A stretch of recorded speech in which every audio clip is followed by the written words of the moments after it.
Moscow's sky was iron gray when the aircraft of Captain Ibrahim Traoré touched down at Sheremetyevo International Airport. The Russian air defense had already cleared the route, diplomatic protocols had been issued, and yet, what should have been a perfectly choreographed reception was quietly dismantled by one man, Peter Vasilyev, a mid-level security protocol officer of mixed pride and prejudice. Peter had skimmed the files. Young, military, populist. In his mind, Ibrahim Traoré was another African leader carried by slogans and ceremonies. He saw no reason to prepare red carpets or national anthems.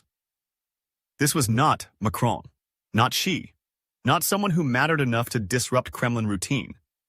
So when Peter was asked to manage the reception personally, he executed a simplified welcome. No orchestra, no honor guard, no formalities. Just a room, a few flags, and his condescension. Traoré's jet landed precisely at 15:54. It descended with a silent elegance, wings slicing through the Moscow sky like a message. When Traoré emerged, dressed not in extravagant attire but in his national sash over a disciplined olive uniform, he looked ahead with calm, unflinching eyes. Peter greeted him with no salute, just a half-hearted nod. "This way, sir," he said, avoiding eye contact.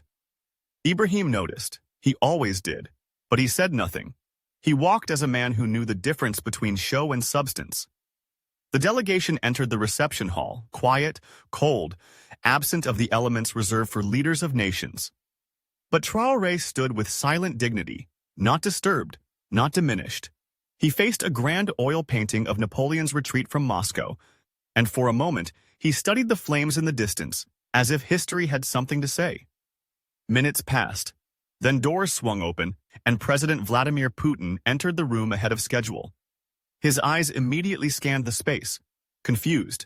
Where was the anthem? The flag? The proper positioning? "What happened here?" he asked in Russian, low but commanding. Peter stepped forward. "We executed a simplified protocol, Mr. President," he said, almost proud. "It didn't seem necessary to—" "Not necessary?" Putin interrupted, his voice slicing the air like a drawn blade. "You think this is unnecessary?" He pointed toward Traoré, who had not moved an inch. "This man leads a sovereign country. He walks with more integrity in his silence than most men do with speeches. And you," Putin turned slowly, "have disrespected a guest of the Russian Federation." The room fell to absolute silence. Traoré stepped forward, voice composed. "Mr. President, I did not come for fanfare. I came for partnership." Putin held his gaze, then nodded. "And that is why Russia respects you." He turned again to Peter. "You are relieved of your duties immediately."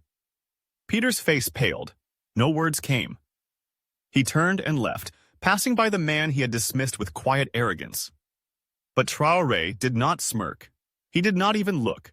He simply turned to Putin and said, "Shall we begin?" And together, they walked into the Kremlin, not as men of performance, but as men of purpose. That evening, as snow dusted the rooftops of Moscow, a different kind of story made its way across embassies, newsrooms, and classrooms.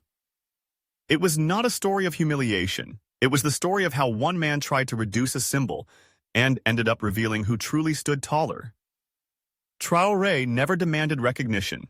He didn't need to.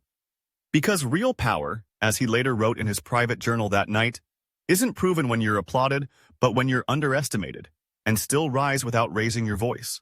Later that night, while the Kremlin's banquet hall glowed under chandeliers and the sound of toasts echoed across the marbled chamber, Captain Ibrahim Traoré remained still, composed, almost distant, seated beside Putin, but carrying the weight of a continent on his shoulders.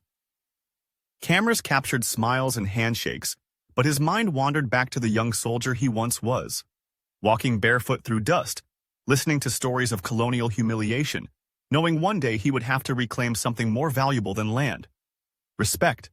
And now, in the heart of one of the most powerful nations in the world, he had done just that, not by raising his voice, not by making demands, but by standing still while arrogance collapsed on its own.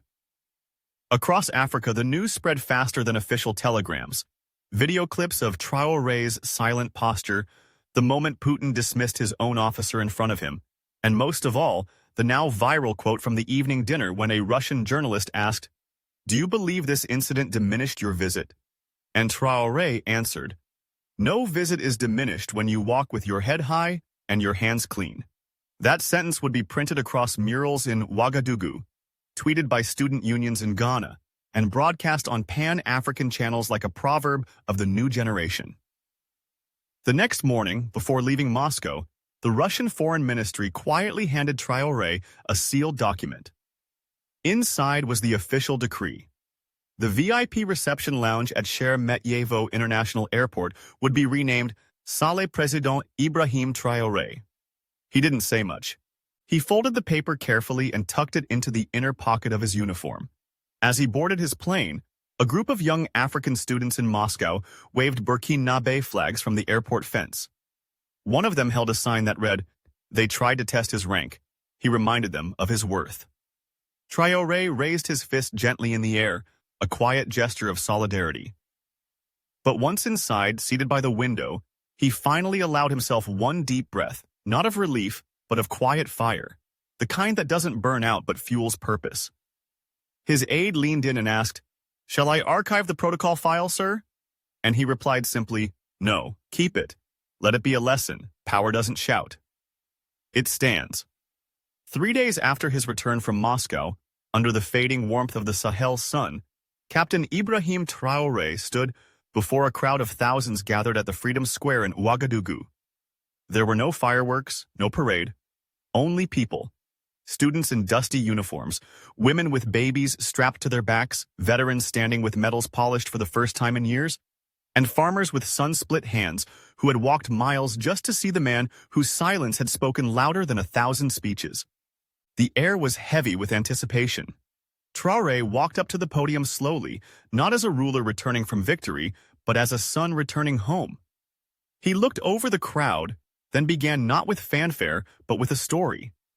He spoke of a cold room in a foreign land, of a man who looked at him and saw nothing important, of a moment where silence became armor and restraint became power. He did not name Peter Vassiliev. He did not recount Putin's fury. Instead, he said, "There are places in this world where people still believe that African dignity can be measured by the reception we are given. But I say our worth is not in their welcome. It is in our walk." The crowd erupted, not with cheers, but with understanding.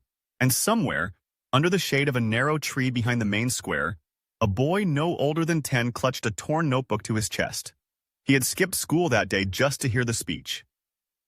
Later at home, he would write in block letters on the inside cover, "I want to walk like Captain Traoré."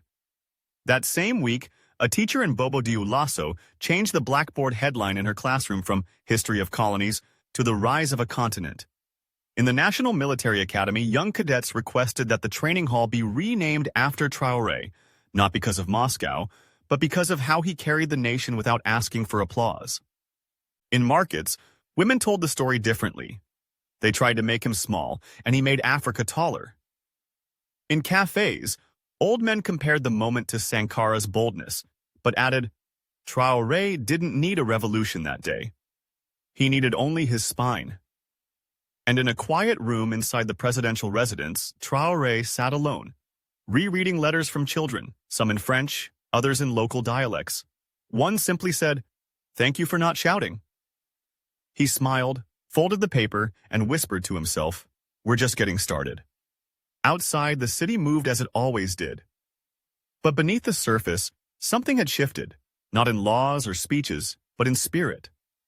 The man they underestimated had reminded the world, and more importantly, his people, that silence can roar, dignity can defy, and a young African leader can walk through the coldest rooms and still leave them forever changed. And so, as the sun dipped behind the hills of Ouagadougou and the last echo of footsteps faded from the square, one truth remained. What the world once called humiliation had become a lesson in grace. He didn't retaliate, he didn't raise his voice. He simply stood, and by doing so, stood for millions. In a time where noise is mistaken for power, Ibrahim Traoré reminded the world that true leadership doesn't always arrive with a shout. It arrives with presence, with purpose, and with the kind of silence that changes the room. The man who underestimated him had been forgotten. But the man who endured with dignity would be remembered, not just in Burkina Faso, not just in Africa, but in every place where pride once bowed and finally stood tall.